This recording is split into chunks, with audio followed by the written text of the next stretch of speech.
A memorable start that featured the previous three U.S. presidents on the first tee ended with a familiar result in the President's Cup.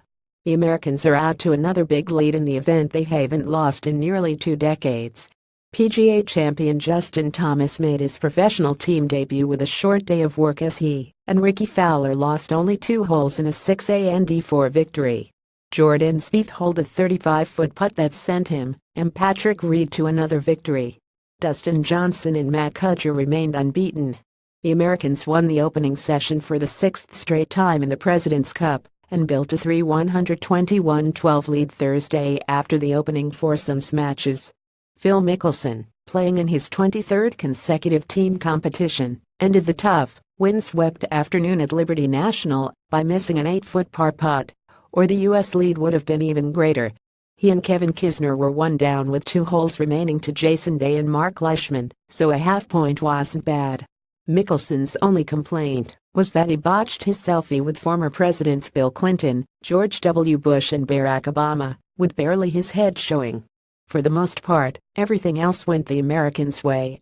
The lone bright spot for the international team was Louis Oosthuizen and Brandon Grace, who improved to 50 as a tandem. The South African duo pulled away for a 3-1 victory over U.S. Open champion Brooks Koepka and Daniel Berger. The stars on this day didn't hit a shot.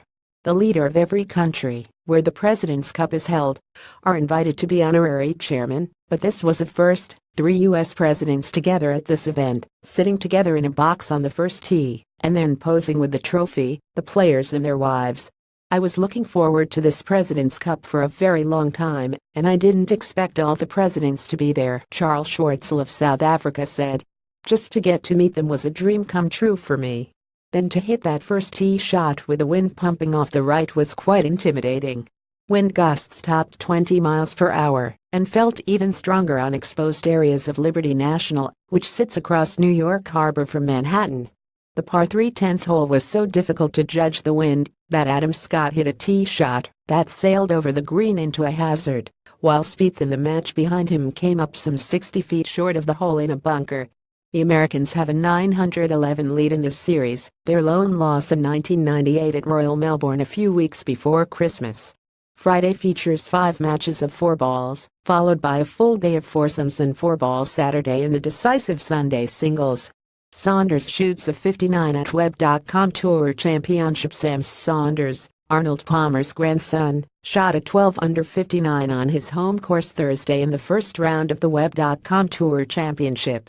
Saunders closed with 6 straight birdies at Atlantic Beach Country Club, the Jacksonville area club where he has a membership, for the 7th SUB60 round in Web.com Tour history. Stefan Jaeger set the tour record of 58 last year in the Ellie Mae Classic at TPC Stonebrew in Hayward, California, and not a bag 8-3 Doug Dunicki, Jason Gore, Will Wilcox and Russell Knox also shot 59. Saunders had 13 birdies and a bogey. Opening on the 10th hole, he birdied the first 3 holes, added a birdie on 14, bogeyed the par 3 15th and birdied 15 and 18 to make the turn in 5 under. He birdied number 2 and nose 49 for a 7 under 28 on his final 9.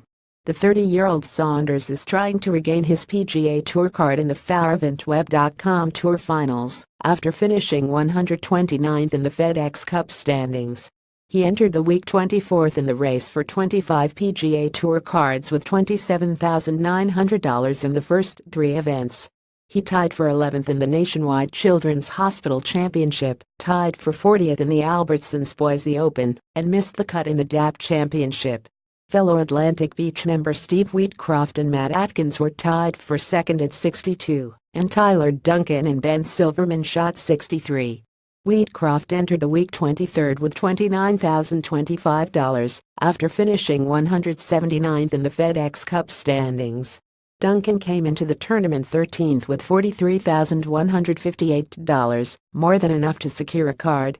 Atkins and Silverman have already earned PGA Tour cards as top 25 finishers on the Web.com Tour's regular season money list.